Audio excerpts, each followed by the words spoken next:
Gurur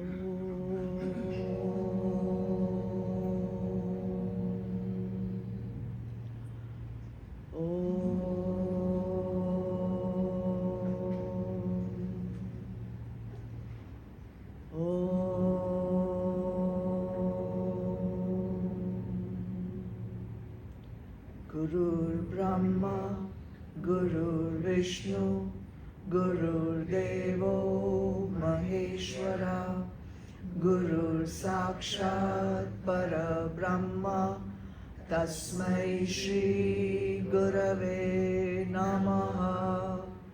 Akhanda Mandala Karam, Vyaptam Yena Characharam, Tatpadam Darshitam Yena, Tasmai Shri Gurave Namaha. Hari Om Shri Gurubhyo Namaha. Hari Om. Dhyanamulam Gurur Murti, Puja Mulam Gurur Padam, Mantra Mulam Gurur Vakyam, Moksha Mulam Gurur Kripa. Om Shanti Shanti Shanti. Om Sahana Vavatu Sahanao Bhunaktu Sahaviryam Karvavahe Tejasvinavaditamastu Ma Vidvishavahe. Om Shanti Shanti Shanti. Hari Om Shri Gurubhyo Namaha. Hari Om. Shidarpanam. Jai Gurudev. Welcome everyone here as well as on Zoom. We'll start with chanting Adhyay 8, first 15 shlokas. Vasudeva Sutam Devam Kansa Chanuramardhanam Devaki Paramanandam Krishnam Vande Jagadguru. Om Shri Paramatmane Namaha. Atha Ashtamodhyayaha. Arjuna Uvacha. Kim tad Brahma kim Adhyatmam kim karma purushottama. Adhibhutam cha kim proktam adhidaivam kim uchyate. Adhiyagnya katham kotra dehesmin madhusudana. Prayana kale cha katham Jnyeyosi niyatatmabhi. Shri Bhagavan Uvacha. Aksharam Brahma Paramam Svabhavodhyatmamuchyate. Bhuta Bhavodbhava Karo Visarga Karma Sanghitaha. Adhibhutam Ksharo Bhava Purushashchadidaivatam. Adhiyagnohamevatra Dehe Deha Britamvara. Antakale cha mameva Smaran Muktva Kalevaram. Ya Prayati Samadbhavam Yati Nastyatra Sanshayah. Yam Yam Vapi Smaran Bhavam Tyajatyante Kalevaram. Tam Tamevaiti Kaunteya Sada Tadbhava Bhavitaha. tasmat sarveshu kaleshu mamanusmarayudhya cha mayyarpita mano buddhir mame vaishyasya sanshayam abhyasa yoga yuktena chetasananyagamina paramam purusham divyam yati parthanuchintayan kavim purana manushasitaram anoraniyam samanusmaredya sarvasya dhataramachintya rupam aditya varnam tamasa parastat prayana kale manasachalena bhaktya yukto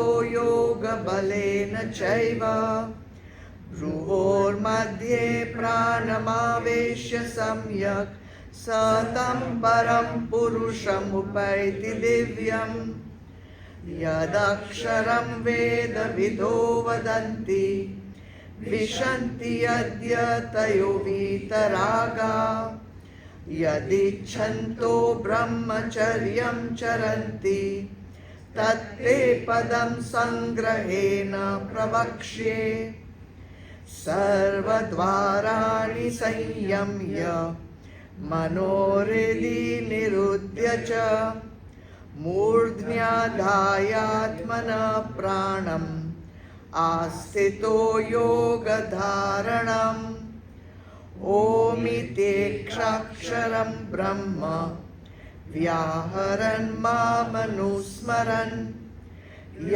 प्रयाति त्यजन् देहं स याति परमां गतिम् अनन्यचेता सततम् यो मां स्मरति नित्यशः तस्याहं सुलभः पार्थ नित्ययुक्तस्य योगिनः मामुपेत्य पुनर्जन्म दुःखालयमशाश्वतं नाप्नुवन्ति महात्मानः संसिद्धिं परमां गताः. Om Tat Sat. Last time we did it up till the 7th Shloka, and then today we'll try to attempt 3 more shlokas, 8, 9 and 10.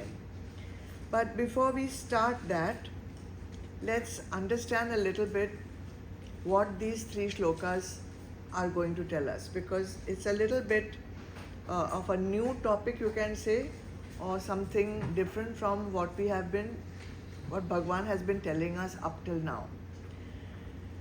So first and foremost, we must remind ourselves that the final purpose of life is self-realization, or you can say liberation from the cycle of repeated birth and death.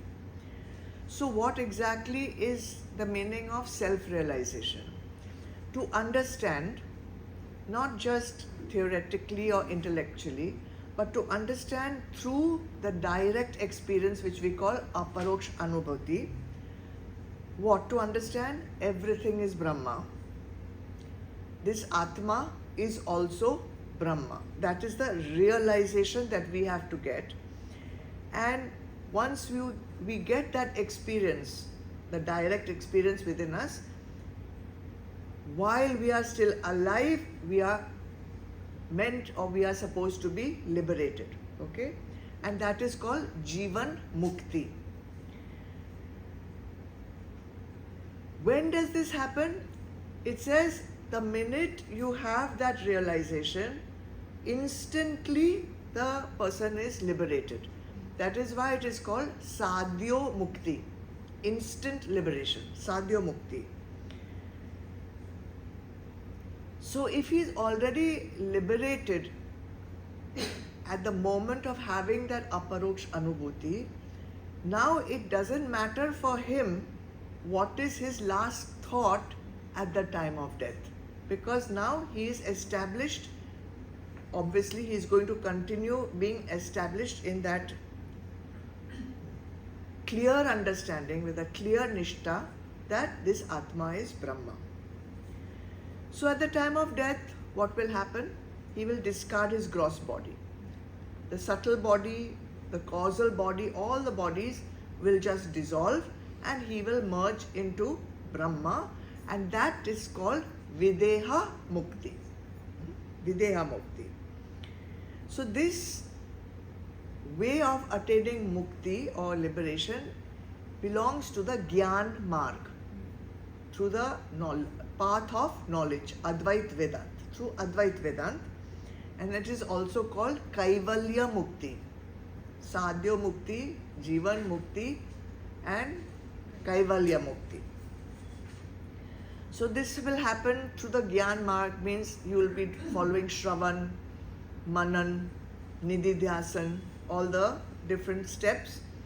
You will also be adhikari to follow this path because of the 4 sadhana chatushthay. What is that? Vivek, Vairagya, Shat Sampatti and Mumukshatva.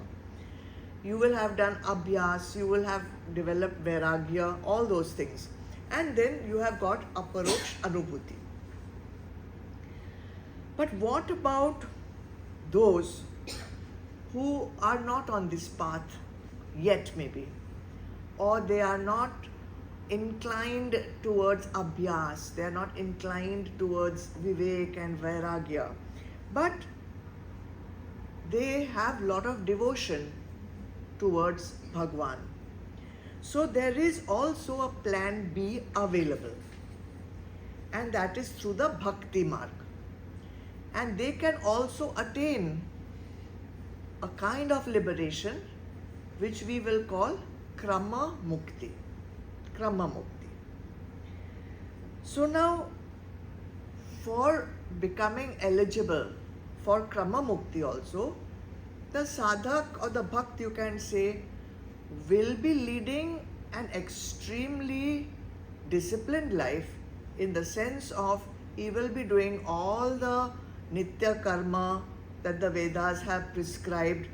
He will be engaged in bhakti constantly, and he will have done karma yoga also to purify his antakaran. He will be doing seva of Bhagwan also. So you see, the life in Gyan Marg is about Vivek, Vairagya, but here for Krama Mukti also, it is not just you can get it like that only. There is a lifetime of practice of bhakti and devotion. He is not interested in merging with Brahma. He just wants to be in devotion. So he will even like to come again and spend one more and as many more lives as possible in the service of Bhagwan. So long as he is with his Ishtadev. So that's what he would love to have. So his Samarpan is total towards his Ishtadev. So he will worship Bhagwan in any of the 9 forms of bhakti. We have done Navda Bhakti. So he will be practicing at least 1 or 2 forms of Navda Bhakti. How will he see God? He will see Bhagwan as his Ishtadev. He will see Bhagwan maybe as his master and I am the das. He may also worship Bhagwan as his parent. He may worship Bhagwan as his child. They worship Bhagwan as the Lala, Chota. Or he may worship Bhagwan as his Sakha. He may worship Bhagwan as his lover. So in whichever way you want to see Bhagwan, Bhagwan will appear in that form for you. But in this path, the devotee and the Bhagwan of devotion will always be separate. There is no merging. The devotee doesn't want to merge. He always wants to be in the seva of Bhagwan. Now, for this person, the last thought at the time of death becomes important. And he, as we discussed last time, the last thought at the time of death will be exactly how he has been living the rest of his life. Only then he will have the thought of his Ishtadev. So what will happen to his Atma at the time of death? As we said, for the Jnani, all the bodies drop and he merges into Brahma. But here the Atma transcends to a loka called Brahmalok. Brahmalok, not Brahman, but Brahmalok, where all the Devatas, is the highest heaven, where all the Devatas have their dham, their loka. So whatever is the Ishtadev of that Atma, he will get Sharan in the loka of that Ishtadev. There he will remain till Pralay, till the time of Pralay. Before Pralay, he will be given the highest knowledge of Advait Vedanta. The same thing that the Jnani is getting as a Jivan Mukta. He will get that at that time, and from that time he will merge into the divine. Even from Krama Mukti, he does not have to come back to earth. But it will take that many millions of years. So why is it called Krama Mukti? Krama means stages, steps. So there are 5 stages of Krama Mukti. In the first stage is called Salokya Mukti. Salokya. Salokya means same loka. So here the devotee will reside in the same loka as his Ishtadev. So Bhagwan Krishna's devotee will be in Golok. Vishnu Bhagwan will be in Vaikunth. Shiva Bhagwan's devotee will be in what is the equivalent of Kailash. Okay? So he will have some proximity to his Ishtadev, Salokya. And because of that, he will receive the Bhagwan's blessings, he will receive Bhagwan's grace, but there will still be a separateness, a distinct thing between the devotee and the Ishtadev. Then comes the second stage of Krama Mukti. The second stage is called Sarshti Mukti. Sarshti. Here, because he is receiving the grace of Bhagwan, he will be getting 6 opulences. Whatever Bhagwan enjoys those opulences, he will get those 6 opulences. Bhagwan has got 6 opulences. What are they? Wealth, strength, fame, beauty, and knowledge. But with all these 5, renunciation. So he is not attached to those opulences. So the devotee will get the same degree of opulences that the Bhagwan enjoys. Then he will come to the third level or the third stage of Krama Mukti, which is called Samipya Mukti. Samipya. Here, not Samip. See? Closeness. So not only in the same loka, but he will be near, his close circle near the Bhagwan. He will do the seva of the Bhagwan. He will have companionship, association with the Bhagwan.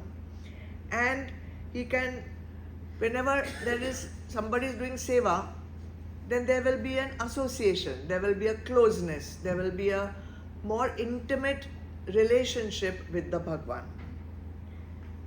This means he has the right to go right into the presence of Bhagwan, Samipya.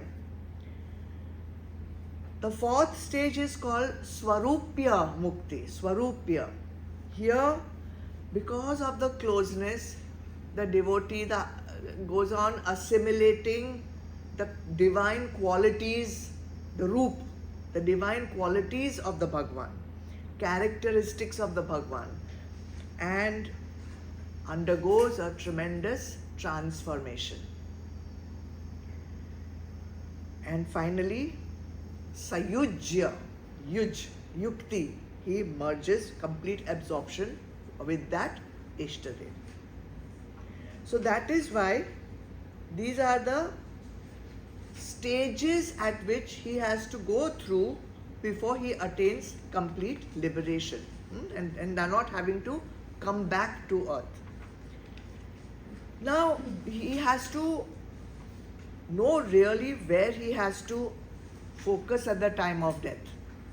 So he must be very clear in his mind. There should be no confusion. So that is why the Adhyay starts with all those definitions. What is Adhibhuta, what is Adhyagya, what is Adhidaiva, what is Brahma, what is Karma, etc., etc. He should have no confusion during his life of what he is doing and where he is devoting his time and essence, and at the time of death also he must be single-pointedly focused on his Ishtadev. Now, we have definitely been also told earlier how to reach that supreme, absolute Brahma. But Bhagwan is saying, if you feel you cannot reach there, then don't worry. Now I'm going to tell you this Krama Mukti method also. So you don't have to feel that now I cannot do this absolute Brahma, this Vivek, Vairagya and all this Shakt Sampatti and all this too much for me. Or I'm a person who is more from the heart, I feel more connected to in the Bhakti Marg, then this is what you have to do. So the last shloka we did last time, number 7, Bhagwan gave us a clue what he is asking. Therefore, Arjun, think of me at all times. Mam anu smaret. Remember, think of me at all times and fight. Yudhyasya, fight. Do your duty. Do your duty with mind and reason thus set on me. Means surrender your mind, surrender your buddhi. Mayar arpita mano buddhi. Surrender, arpit. Surrender your man and your buddhi, maya, to me. You will doubtless come to me. This is the clue of surrender to Bhagwan and Krama Mukti after death. So is this much is clear? So let's go on then with Shlok 8. Let's chant it. Abhyasa yoga yuktena chetasana nyagamina paramam purusham divyam yati parthanuchintayan. Read the English with me. Arjun, he who with his mind disciplined through yoga in the form of practice of meditation and thinking of nothing else is constantly engaged in contemplation of God attains the supremely effulgent divine Purush God. Take the meanings. Partha, you know, means Arjun, son of Pritha, Kunti. Abhyasa yoga yuktena, by constant practice of keeping the mind disciplined.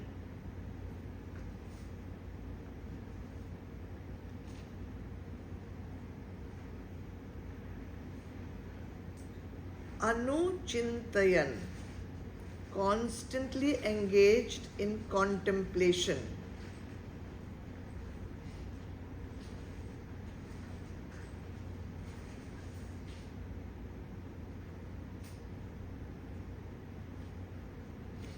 Chetasa na anyagamina, thinking of nothing else.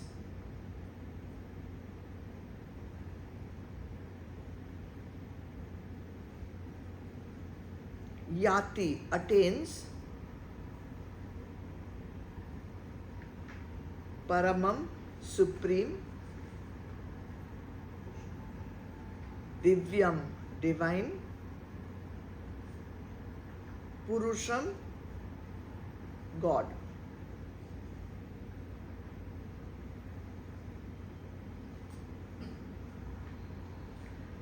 So here the emphasis is being given on the mind being disciplined. So if you remember in Adhyay 6, there was some doubt in Arjun's mind that the mind cannot be disciplined. You know, he had 3 adjectives for the mind. What were they? Chanchalam, restless, unsteady, continuously flickering, keeps moving. Think of how we scroll on the phone, like that, continuous moving. You see, we also are not, our mind is not satisfied with sitting with one thing. We will keep scrolling. That is the nature of the mind. That is why we keep scrolling. Pramathi, turbulent. These are all coming in Adhyay 6. It keeps churning. After calm comes Krodh. After Krodh, this Moh, Lobh, Mad, Matsarya, continuous, one after the other. Desires keep churning up. Then Balavat, strong, tenacious. See how strongly we hold on to our vasanas. We are not ready to give them up. Balavat. And then Dridham, we hold on to our habits. We are comfortable holding on to our habits. Bhagwan and Arjun said that it is difficult to control as the wind. You remember all these words from Adhyay 6. So the Shastras say the mind is like a drunk monkey. Why is he drunk? He is intoxicated by ignorance. He is drunk on ignorance. And not only that, they say he is bitten by the scorpion of sensual experiences.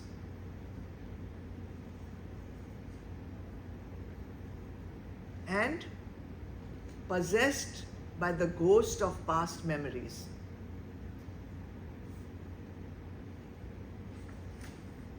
So from this, we did last time, long ago, when we did Adhyay 6, we said qualities of the mind: ignorant, intoxicated with ignorance. Then bitten by the scorpion of sensual experience, vasanas. And 3, all past memories, just going on, holding on to them. All our sanskars and memories and impressions. Now, Arjun had asked Bhagwan, such is the condition of the mind, such is the quality of the mind. I don't think, he said, I don't think it can be brought into control, right? And Bhagwan said, yes, mind is all these things. But it can be still brought into control. By what? Who remembers? Abhyas and Vairagya. Abhyas and Vairagya. These are the 2 things you need to practice. Abhyas means constant practice, sadhana. And because of that, detachment, which is Vairagya.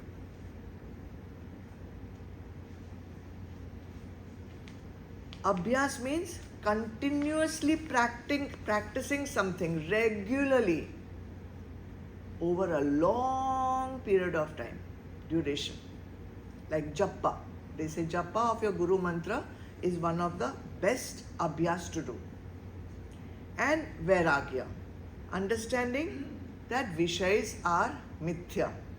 No point in running after all the Vishayas. Once you understand that, what is mithya and what is sat, once that understanding is pakka, mature, then only a fool would run after what is mithya. A person who has vivek will go directly for what is sat. So when he goes directly for sat, he knows that happiness is going to come from Atma alone, not coming from any worldly experience. So then the Vishayas of the world become insipid, no longer attract the sadhak. And that is the beginning of Vairagya. Vivek leads to Vairagya. And he understands the only goal worth pursuing is merging with the Atma, realizing the Atma. So his goal becomes also Nishtha. He has Nishtha in the goal. When this Nishtha becomes Pakka, really mature, established, then that Vairagya is called Vidvat Vairagya.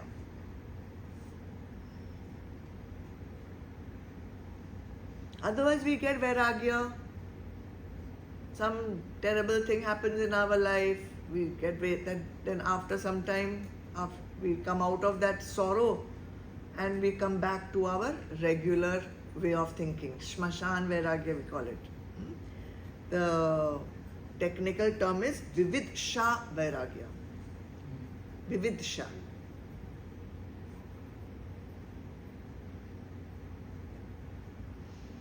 Now, Bhagwan, this is from earlier we have talked about. Now, this is not from this shloka. This is what should be if you want to have Kaivalya Mukti. But what if all this is very difficult to do? Or what if it is not yet, we are still not mature enough to do this kind of sadhana? But we have bhakti towards Bhagwan. There is some bhakti towards Bhagwan. There is faith. Then the method is sublimate your attachment which you have for Vishayas into attachment for Bhagwan. That sublimation has to happen. This is the bhakti marg. So for that, what is Bhagwan telling us to do? First point, Abhyas Yoga Yuktena.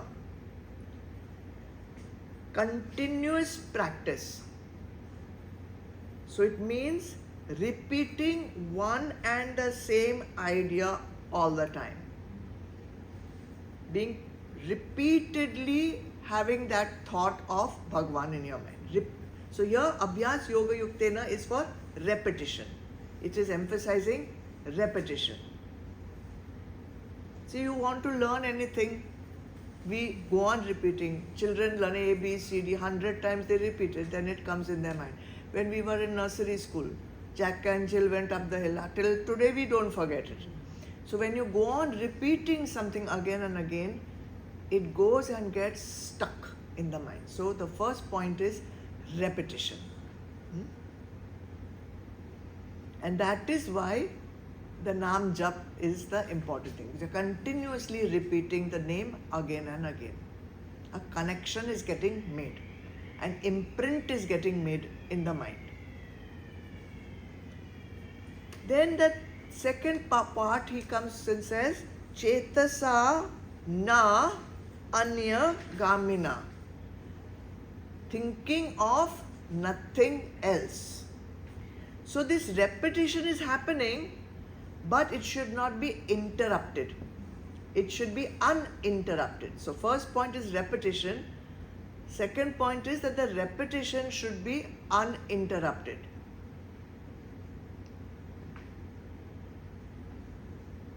Mind, they say, na, mind has a mind of its own.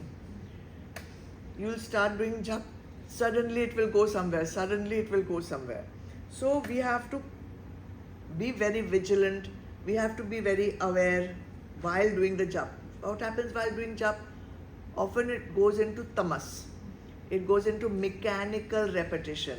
So when it goes into mechanical repetition, the mind will go, you will be doing something with your lips you'll be doing, mind has gone somewhere else. Suddenly you'll remember, oh, I went to sleep, or mind has gone into something else.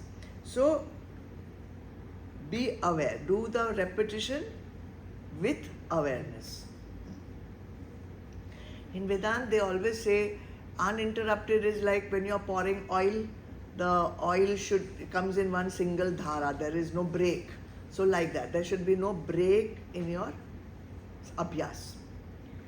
And then anuchintayan, constantly engaged, constantly. It is not when you feel like it, or when you have time, or when you are on vacation, or when you are, not bored.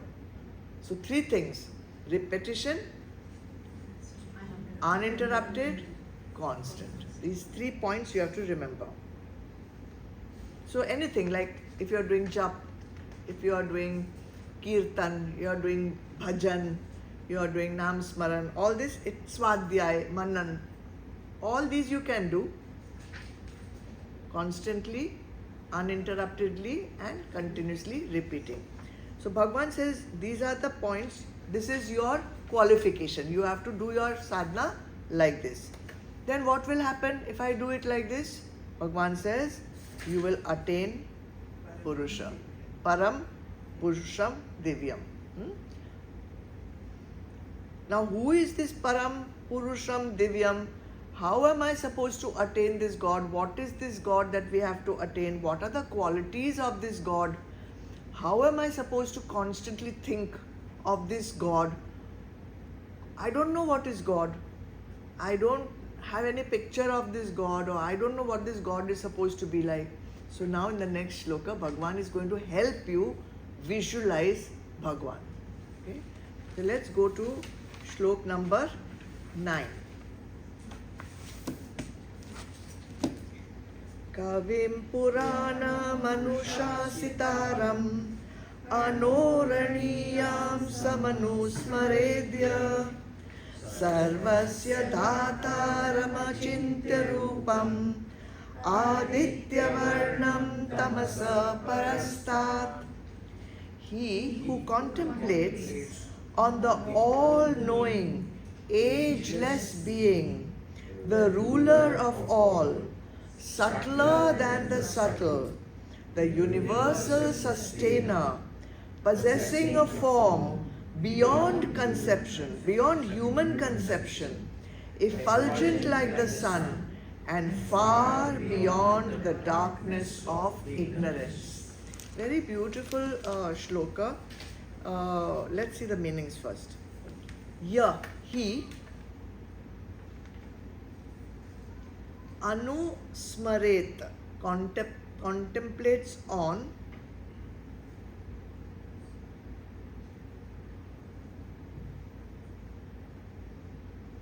kavim, all knowing,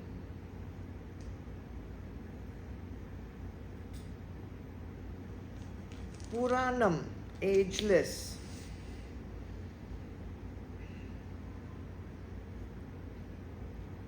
anushasitaram, ruler of all,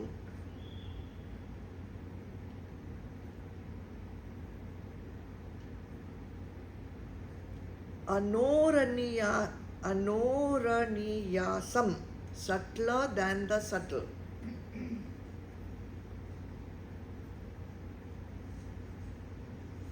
dhataram sarvasya, universal sustainer,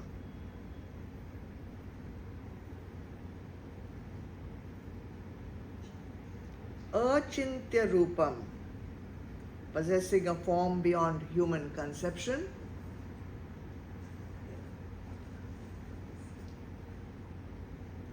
aditya varnam, effulgent like the sun,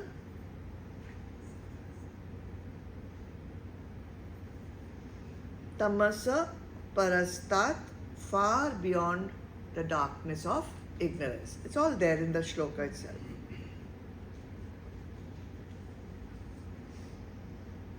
So what Bhagavan says is you have to contemplate, means you have to remember Bhagavan anusmareta.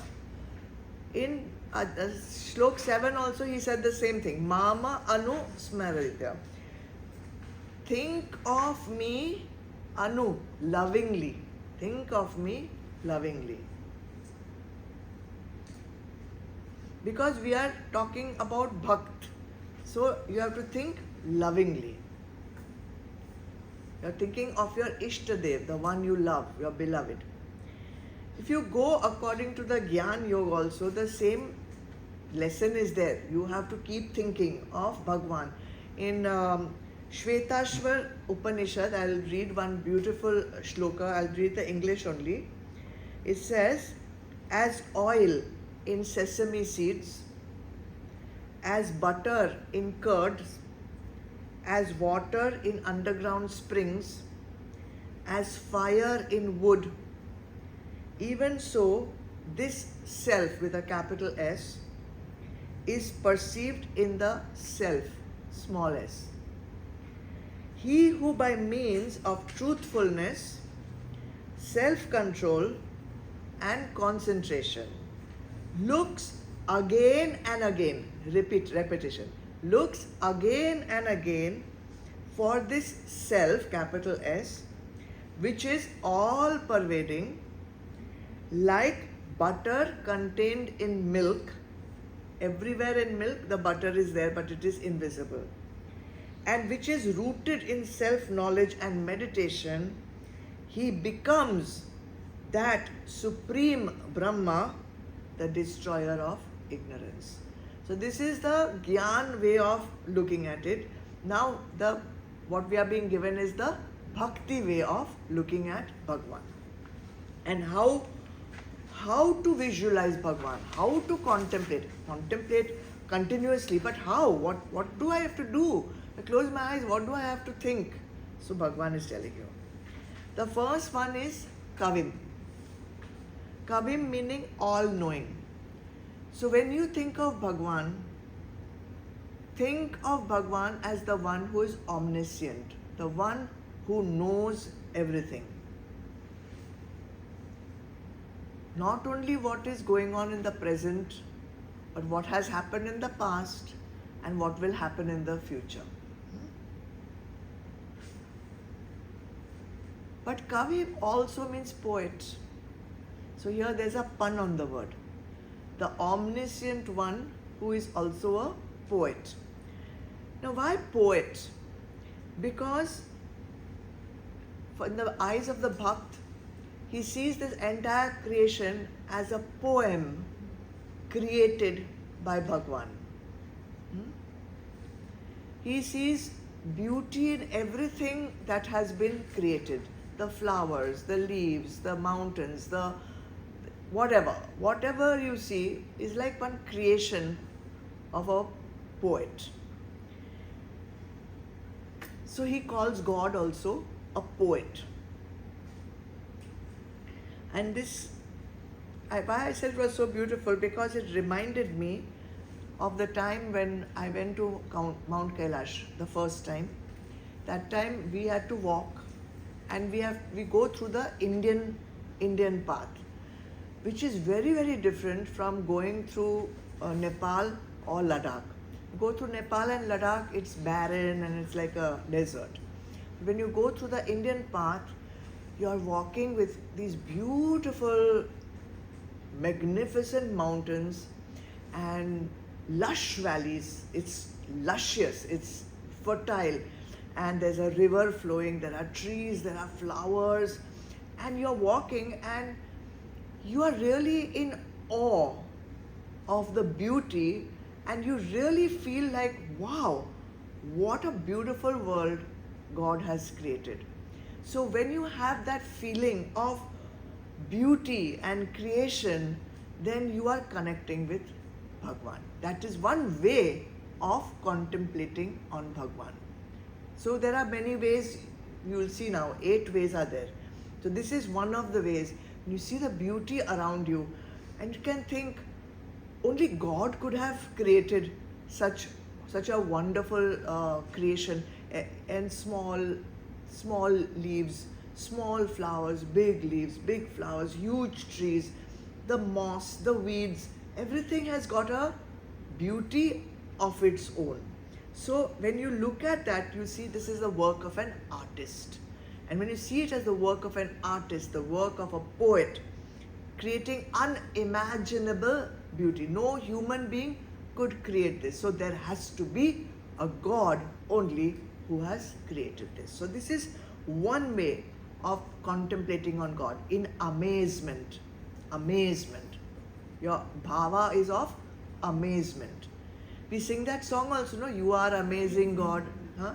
Same thing, that same bhava. Even that other bhajan, ye kaun chitrakar hai. Correct. So that bhav of bhakti, of amazement. Kavim. Then the second way of appreciating or contemplating on God is Puranam. Puranam meaning ageless. Ageless. When you think of anything that is Puranam, you think of old, you think of ancient, and somewhere you may feel that it is like falling apart or ruined. But no, this ageless is ever fresh. It is not decrepit, it is not in ruins. It is, what it means here is, it is beginningless. Beginningless. That is why Bhagavan tells Arjun, I gave this gyan to the sun god. And he says, how could you have given it to the sun god? Sun is there from so many centuries and whatever beginning of time. And I thought saw you being born along with me. I know your mother or father. He says, no, I am ageless. I am there from the beginning of time. So he is like his, before earth was created also, his presence was there. So second way, respect. Respect, wow. From so long you have been doing this work. When you think of an elder, you think of respect. So one way is thinking in amazement. The second way of reflecting on God is through respect. Who am I? I am just born. I am a small little thing. This is coming from beginning of time or before beginning of time also. Puranam. Then the third way of contemplating on God or remembering God or praying to God is Anushasitaram, ruler of all, ruler of all. Ruler is the one who is taking care of everyone. He is supporting everyone. He is maintaining this entire world. And he is also the one who is keeping the discipline of the world. Suddenly, the sun cannot say, today I am sleepy, I had a late night, so I will wake up, I will shine only at noon.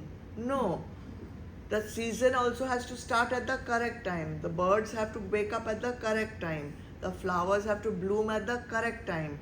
So all this discipline, Anushasan, discipline, the one who maintains this discipline, and also the one who distributes your karma according to your action. Discipline. No, you have ordered it, you have done it, this is your karma coming to you. So this person who is maintaining, supporting, doing everything in awe, the feeling of awe, wow. Imagine someone is taking responsibility for this entire universe. You can look at that in awe. And then you have the fourth one, Anoraniyasam, subtler than the subtle. Anu, means atom. Anu is atom. So, Aniyasam, smaller than the atom also. Smaller than the atom also. Now, you would not imagine thinking of God so great, and here is subtler than the atom also, subtler than the subtlest. Meaning what? In the Panchabhut, everything is made of Panchabhut. So what is the subtlest of the five bhuts? Akash. So here, subtler than Akash also. Subtler than Akash also. Because it says coming before Akash, before Panchabhut. Now, scientists also are going deeper and deeper. They are going more and more into matter. They have gone to atom, then what? Molecule, then what comes? Huh? Subatomic particle. Subatomic particle. They are looking, going in further and further and further, but they cannot find God. They cannot find God. They see He's so subtle because God is pervading everything. So if God is pervading everything, I should be able to find it. Where is that God particle? Till now they have not found it. So it is so subtle that no scientist can look for it. And he can't find it in the matter. He's going to other galaxies, he's going to moon, he's going to Mars, he's looking here, outer space, inner space, underwater. Nowhere, anywhere in the universe is God to be found because He is more subtle than the subtlest. And the whole point is everyone is looking in the wrong place because the God is not going to become visible to any of your five senses. All you have to do is turn inwards, and there the subtlest of the subtlest will be found by you, but not with your senses, not with your mind, not with your buddhi. That's why he says maya arpit mano buddhi. Arpit karo, surrender your mind and your intellect to me, then you will find me.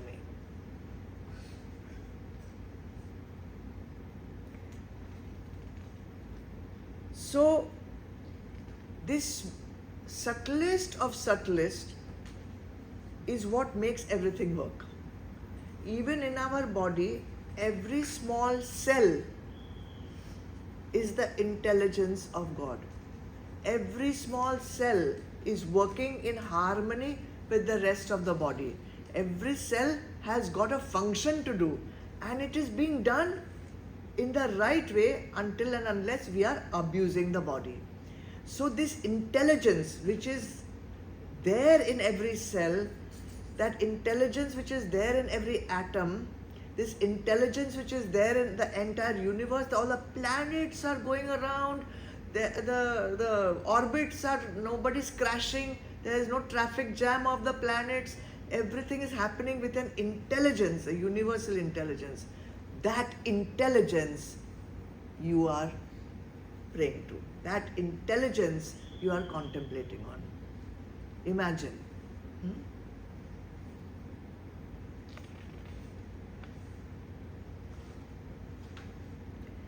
And then you have Dhataram Sarvasya. Dhataram, the nourisher of all. Nourisher.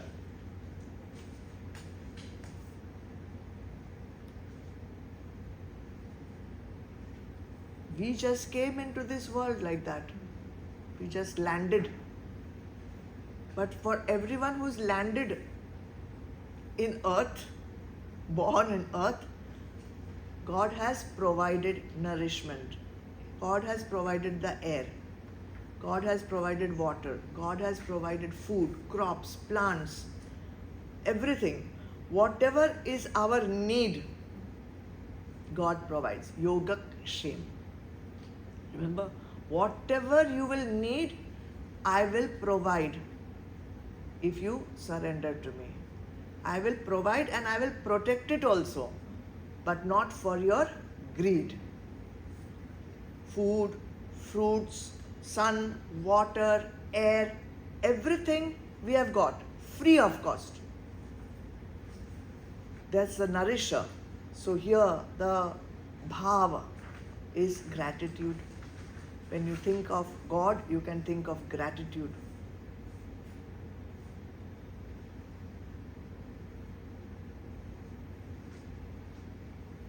Achintya Rupam, number 6. Roop, form. Achintya, unconceivable. Cannot conceive a form. Infinite. The imagination also cannot imagine what God will look like. We cannot imagine. There is no form for that. He is inconceivable. That is why when Arjun said to Bhagwan that, yeah, I believe now you are God, but I really want to see you, Why don't you show your form to me? First God gave audio. Then he gave video. Because Arjun demanded, I'm your bhakt and I really want to see you. And then Bhagwan got his Vishwa Roop Darshan, huge, immense. And Arjun got scared.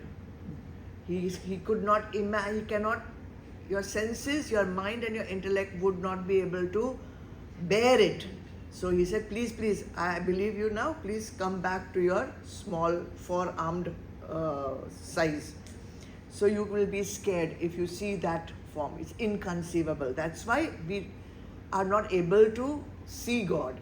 So that feeling of vastness and infinite feeling, that feeling of space, infinite feeling, if you can feel that about God, then that's one way of worshipping or imagining or praying or thinking, contemplating on God. The entire universe is pervaded by that divine being. And then Aditya Varnam, effulgent like the sun. See how the sun, think of the sun's light in noon. This light of the sun is illuminating the entire universe. From time to time it is going all the way around. And it is because of the light of the sun that we can see. But how can we see the sun? We are seeing the sun by the light of God. God is giving the light to the sun, and that is why we are able to even see the sun or see the moon. So this magnificence of light is what we can see in God. Magnificence. And finally, tamasa parastat, far beyond the darkness of ignorance. Ignorance is always associated with darkness. And here Bhagavan says, the divine is knowledge. It is knowledge itself. When you get this knowledge, when you'll surrender to me, my grace will allow you to come out of delusion, come out of ignorance, and you will be in the knowledge of who you are. So, once you know that this is how I'm supposed to visualize God, then you have to know some technique also. So the technique will come in the next verse. But let's recap the 8 ways, because people ask me also, often you'll ask, how to pray? What should we be praying? Because mostly prayer is taken as asking God to solve your problems, or asking God to give you this, or asking God to give you that, or asking God to take away this thing or take away that problem. But that is not called prayer. That is called begging, transaction. So, if you want to see God, what do you have to see? See the beauty of His creation. I'm just recapping the 8 points. See the beauty of His creation. See the respect. See Him with respect because He is ancient, beginningless. See Him with awe, being the organizer and the disciplinarian of this entire universe, the distributor of karma. See Him as the intelligence which makes you alive, which makes everything in the world alive, sentient. See Him with gratitude as the nourisher of all of us. Put your intellect aside and say you are beyond human conception because you are infinite. See Him as that infinite, all-pervasive being. See Him in the magnificence of the light of the sun, self-effulgent like the sun, and the giver of knowledge. So if you, while praying, if you sit while praying or in silence, you're sitting there. At different times you may tune into different things. Like if you're in nature somewhere, you may connect with the beauty of nature. But don't just see the beauty of the leaf and the color of the leaf and the color of the flower and the name of the flower and how much it is costing. No. See the beauty of the creation. See the intelligence behind the creation. See the connection between the creation and see yourself also in that. You see the whole beauty of this path is to get the connection with God, not the the things that appeal to the mind or to which appeal to the intellect. What we will immediately do is we will compare with another flower, we will compare with another experience, our intellect will label, will compare, will judge, will try to put it into one box. No, go beyond all the boxes, go beyond all the labels, go and don't think with your mind and don't think with your intellect. Just let the heart connect. When you let the heart connect, you'll connect immediately with the divine. Either in all these ways, and if you are so inclined, you will connect with the self which has no attributes also. This is Sagun connection. And if you want through Sagun also, you will finally go into Nirgun or Atma. So this is like a little bit of a stepping stone. It is not the final stage. Remember, we are talking about Krama Mukti. We are not talking yet about Kaivalya Mukti. But important also as a stepping stone. Chalo, let's do one more shloka, number 10. Prayanakale manasa chalena bhaktya yukto yoga balena chaiva bhruvor madhye pranamaveshya samyak satam param purusham upaiti divyam. Having by the power of yoga firmly held the life breath in the space between the two eyebrows, even at the time of death, and then contemplating on God with a steadfast mind, full of devotion, he reaches verily that supreme divine Purush or God. Yeah. Take the meanings. You know already the meaning of Prayana Kale, at the time of death.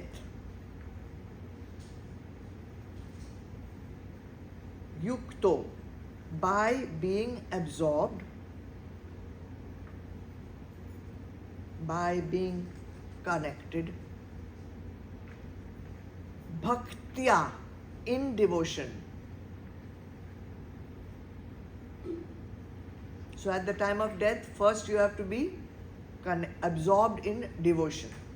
Cha, and yoga balena, with the strength of the practice that you have done.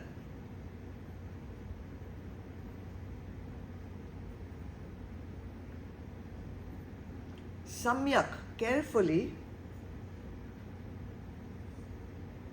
totally, carefully, fully. Aveshya, fixing.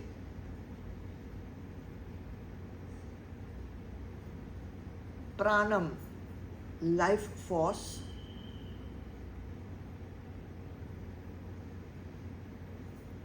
Madhye, between. Bhruvo, eyebrows.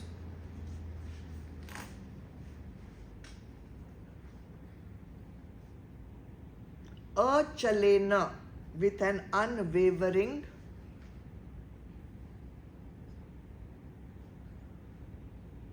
Manasa, mind.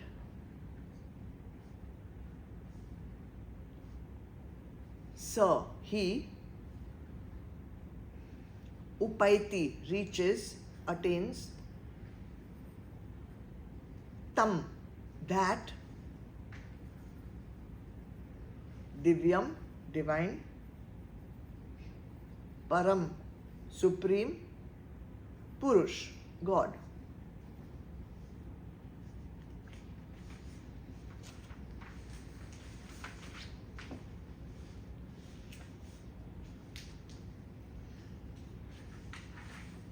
So Bhagavan is giving one Updesh.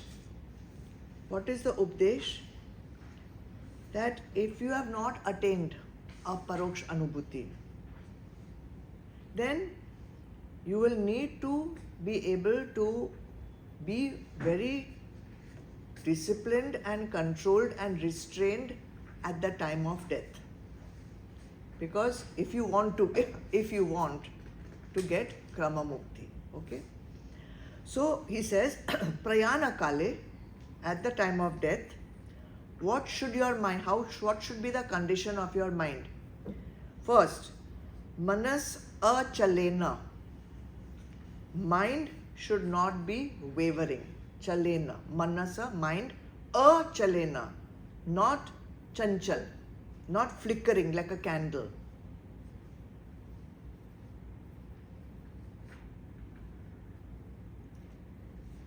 And it should be bhaktya yukto, absorbed in devotion.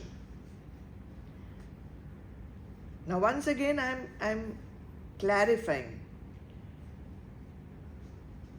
If you have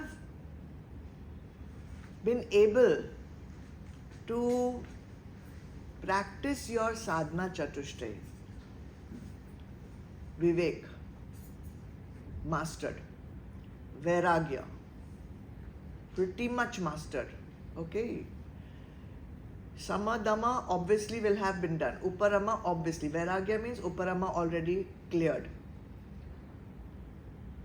Then Shraddha, definitely there.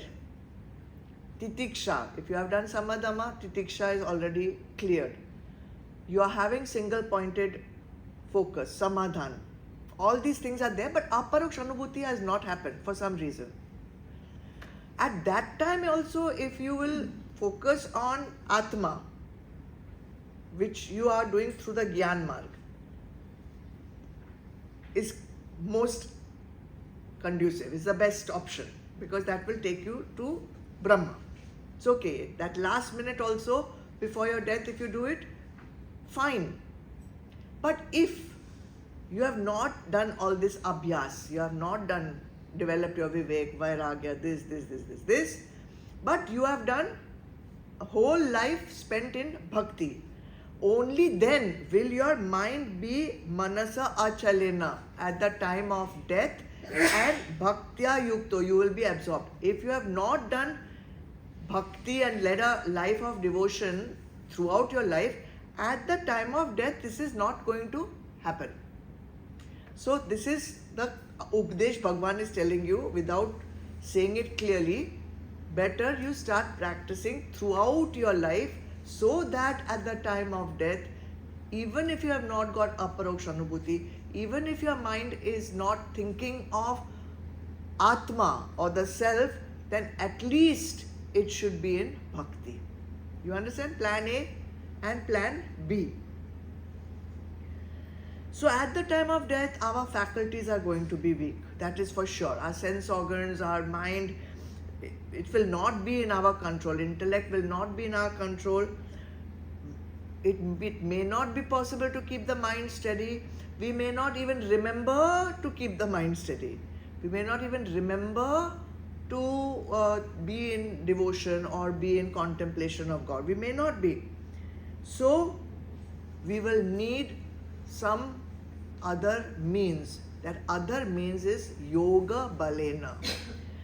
So all the sadhana, all the sadhana that you have done during your lifetime is your bal, is your strength. With the strength, what we call default setting. With that default setting, with this abhyas, with the strength of your previous practice throughout your life, you will be able to keep your mind unwavering and filled with devotion, bhakti. With the practice of entire lifetime, at the time of death, you will be sthir in self. Either Gyan Marg or this bhakti marg, either in Kaivalya or in Krama, you have to have the abhyas of practice. Without that, sorry, come back next life and start again. Adi Shankaracharya, in his commentary, he explains Yoga Balena. I'll read the quote to you. The power born as the result of steadiness of the mind. The power, the steadiness of the practice of the steadiness of the mind is actually giving you a bal, a strength, a power from the constant habit of keeping the mind in samadhi. So now what is the sadhana being recommended in this shloka? It appears to be a sadhana taken from Kundalini meditation, which people call now Kundalini meditation, but it is not mentioned Kundalini meditation anywhere in the Gita. You can also say it is probably a practice from Raj Yoga, okay, where you are focusing your attention on your life force, your prana, and so it is one of the methods. I will explain it to you because it is there in this shloka, but I will caution you that don't try to do it on your own. If you want to try it, please go to an expert who is an expert in yoga, Kundalini yoga, or some Raj yoga expert, and sit with them who is qualified. Otherwise your energy rises and then you are not able to center it down or bring it down, then people will go whatever. So let's see what Bhagwan is hinting at over here. Hinting. Bhruvor madhye pranam aveshya samyak. Samyak. Carefully. Fix the prana. Prana doesn't mean your breath. It means life force, your energy, in the space between your eyebrows.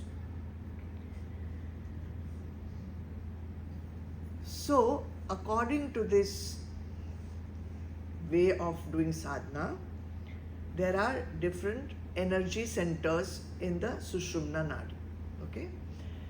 So, the three lower chakras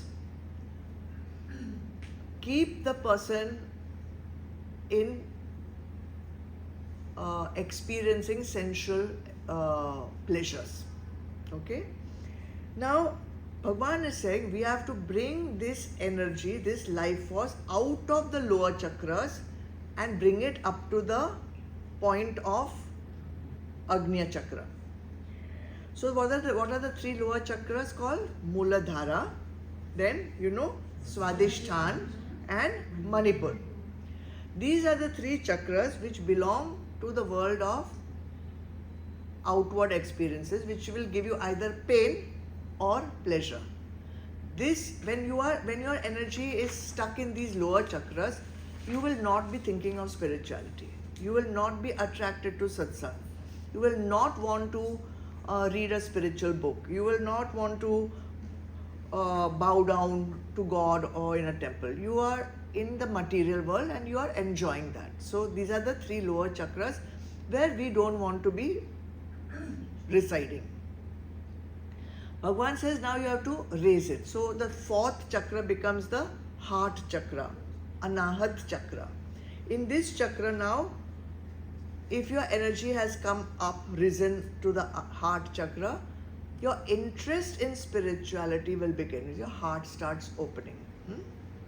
So now you may attend satsang, you may be interested in swadhyay, you may be interested in pravachans, you may be interested in doing puja, upasana, chanting, going to temple, going to tirth yatra. So your energy is predominantly in the fourth chakra. From time to time, not that it is permanently there, it may go down also from time to time, but because you have experienced that spiritual energy, you will feel like coming out of the lower chakras back into the heart chakra. But that is not enough. Now Bhagavan says you have to bring it higher than the heart chakra also. So you come up to the next one, throat chakra, Vishuddhi chakra. And from the Vishuddhi chakra, Bhagavan says you have to bring your life force to the Agnya chakra, which is between the two eyebrows. Bhruvor Madhye, between the two eyebrows. There, the mind will remain unwavering. If you, all other chakras, the mind will go down, come up, come. But over here, you have to keep it and you bring it here and keep it unwavering. Why are we wanting all this thing to come up, up, up like this? Because the final goal is that the Atma should leave from the crown chakra, Sahasra. Then the Gati goes upwards. If it leaves from any of the lower chakras, then the Gati will not go as shown, explained over here. So, for this process to happen, what is required? Firstly, to get it out of the three lower chakras, what will be required? Purification. So, if you want to follow this path of Krama Mukti, you have to be going through the Karma Yoga. Karma Yoga is for actions outside. Remember, Karma Yoga is also for Upasana. So both the things, inner action and outer action, has to be done in Karma Yoga Bhav, Yagna Bhav, so that you can raise your energy out of the lower chakras. Bring it to the heart and continuously work. As you keep doing the sadhanas, which we have been talking about, all the same sadhanas, you will be taking your energy higher and higher. So, this is just one of the practices that the Gita is giving. There are many other practices available, and if you are looking for Kaivalya Mukti, if your goal is not Krama Mukti, your goal is Kaivalya Mukti, Moksha, then I wouldn't recommend personally to go with all these kind of sadhanas, which is keeping you in Dehanishtha actually. You are thinking of this chakra, that chakra, this, okay, it's fine. It is helping you in purification. But if you are looking for the final goal, then why even bother with Krama Mukti? So I would say it is there in this shloka. I have to explain it. You should be aware of it. But don't unnecessarily take half the phal that can become. Your right is to moksha. You have got human birth. So you have every possibility of attaining moksha. So why would we want to be satisfied with halfway? And then to do that halfway, we have to worry about my nadi and my this chakra and that chakra. I would say be informed, but don't get stuck on this. That's all I'm saying. Here we are talking about that Supreme Being. We are talking about Nirgun Brahma. So we can, of course, appreciate Sagun Brahma. We can adore Sagun Brahma. We can worship Sagun Brahma. But remember your final goal. That's the main thing that we have to take home from this. Okay? Alright. The shortest and the most foolproof method is the Gyan Marg. Okay? That is the shortest. Because here how many things you'll go on improving, this sadhana, that sadhana. Fatak, just realize, just make your buddhi clean, realize what is satya, what is mithya, stick to satya, let mithya go, and it will happen. That's it. Shortest and foolproof. Okay? That is my wish for you. Baki ka you have to do. I can only wish. we'll keep it at this 3 shlokas only, so you can digest all this, and next time we will go ahead with some more.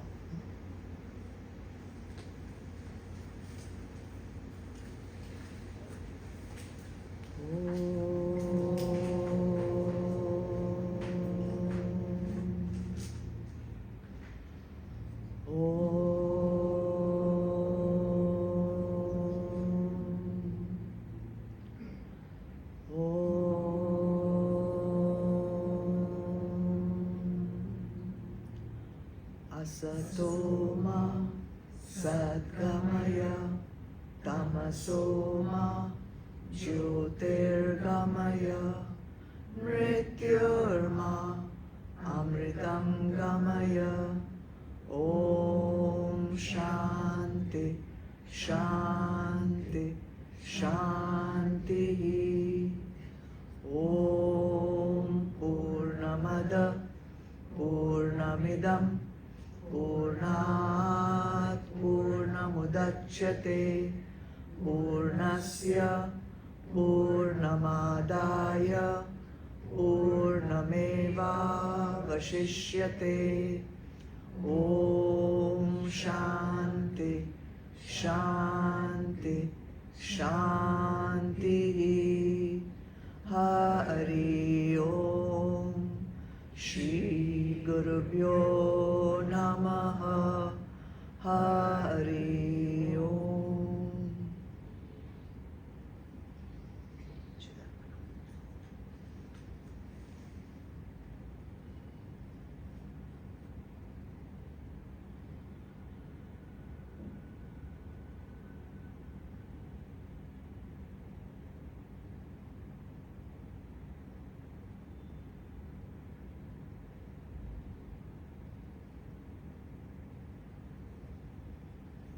Jai Gurudev. Jai Gurudev.